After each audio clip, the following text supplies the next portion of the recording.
working with the Wood Parquet stencil. This is the 6x6 version of the stencil, and this is the big old 12x12 version of the stencil. And we're going to be using these stencils to create a very textured background for a scrapbook page. These are very popular right now, and they're all over the place, and it's surprisingly easy to do. So the first thing is the paper that you choose. Now, I think this works best with some paper that already has a little bit of texture. This is from Basic Gray, and this is another one from Basic Gray, and they just have already all this great texture added. Another possibility, this is some ancient paper from Daisy D's. It just has a nice subtle sort of blue on green pattern.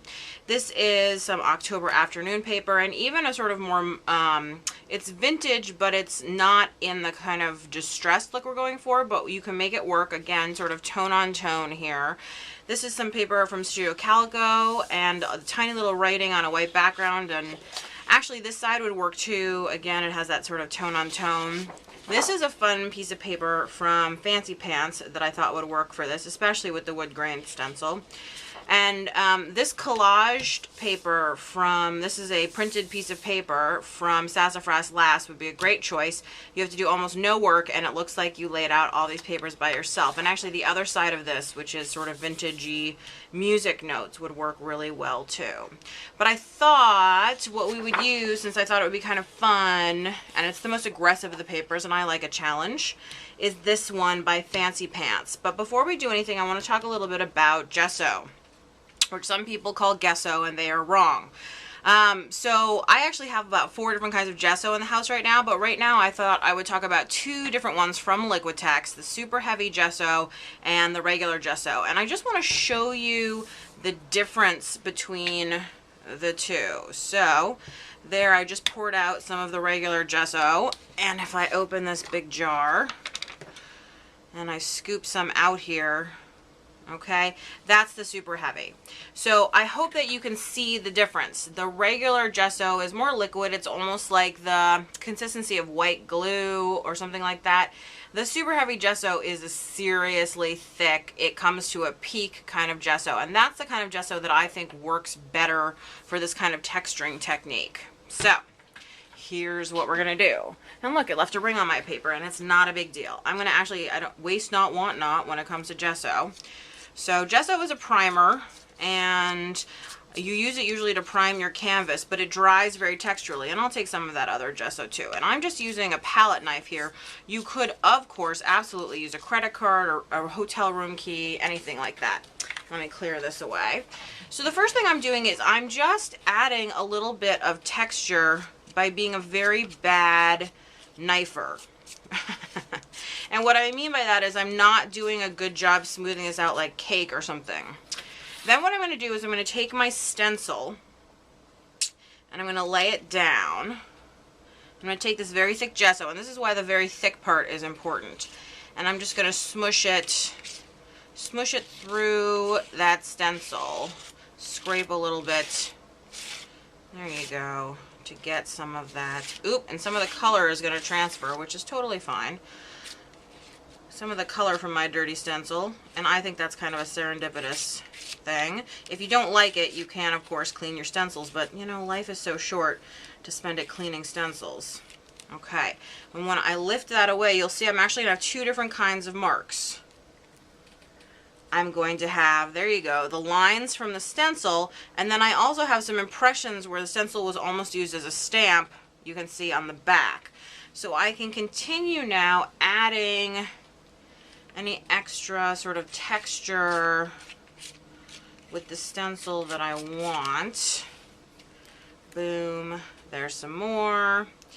And then here's the thing, this is going to dry dimensionally on the stencil, so even though I'm a great advocate of not cleaning your stencils, I will say that when it comes to gesso all over my stencils, first I just take a paper towel and I do my best to wipe away whatever's there, and then I throw away said paper towel. Maybe this will be a 2 paper toweler because I really got it on thick there.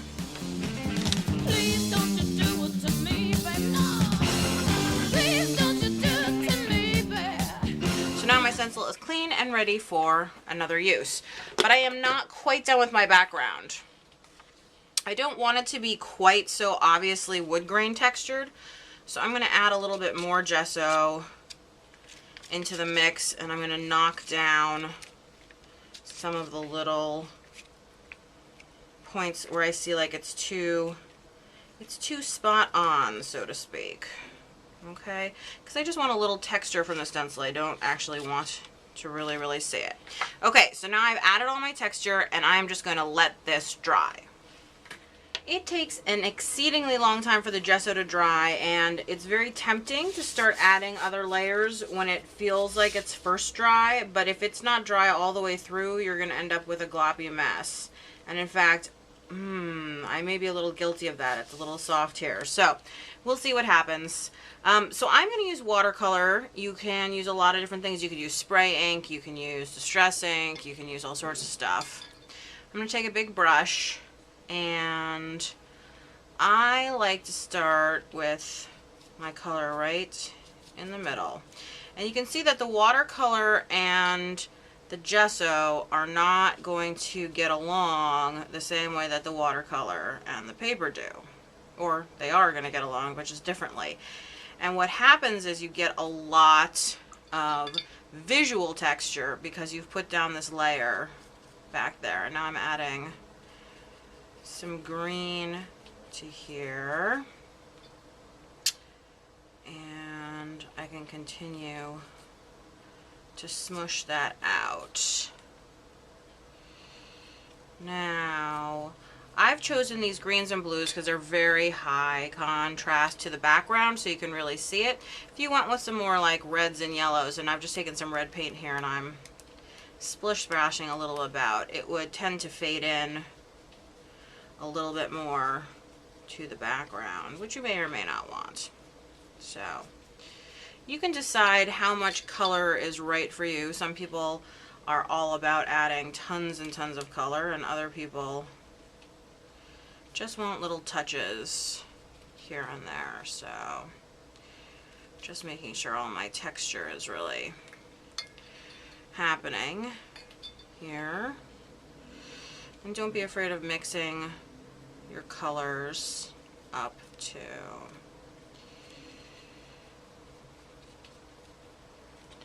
Okay, so once I've added some watercolor in, one of the things is you can also use these color wash sprays, and you can of course spray it, but I am just going to do a little bit of extra flicking here. Now this is a little bit thicker than watercolor, so one of the things I can do after I've flicked some down is I can chase it with some water, and you can see how it just really spreads out.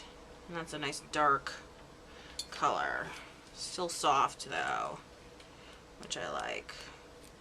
They look very black, the droplets, and then when you chase it with a brush, they go to a very sort of dusky color. And this is the color, this is called cranberry. Okay, maybe I'll do one more. There. Okay, so you can let this dry. You can dry with a heat gun, or another thing that you can do is you can come right over the top with some paper towel, and you can just roll away a little bit of what's there. And it just lightens it slightly. It's really not going to come off of the paper. It's mostly going to come off of where the gesso is, which is why it's so important that the gesso is actually dry, because if it's not, you're going to start to be mixing the layers. So anyway, I'm going to dry this. But still you hang around. Now come on, won't you move over? Once this is dry, I want to bring out a little bit more of that texture again. So I'm going to take a very dark ink pad. This is walnut stain, and I'm going to go ahead with an ink blending tool and just run over and around here. My desk is squeaking. It sounds like there's birds outside the window, but it's actually the desk. Okay, and I'm just going to continue to bring out some of that texture, just running this ink blending tool over the top. And again, the thing is, if this is not dry, you're gonna create sort of a mess because you're going to end up with white gesso all over your blending tool. Okay, so once I feel like I've gotten enough dark in there, the next thing I'm going to do is I'm going to take a baby wipe and I'm just going to lightly go over the top, and it's going to take the Distress ink off of anywhere that the gesso is, and in fact it's going to take some of the watercolor with it as well. So it's going to take a little bit of the watercolor and a little bit of the Distress ink right off there, and then you can see how it creates a shadow underneath, and you really see the texture from the stencil so much more, which I think is just super duper cool. Okay, so then this actually has to dry as well. So I'm going to dry it and then I'm going to cut this off and then I'll come back. This is dry. I've cut off the selvage edge and I have a photo, and so now I'm ready just to put my layout together.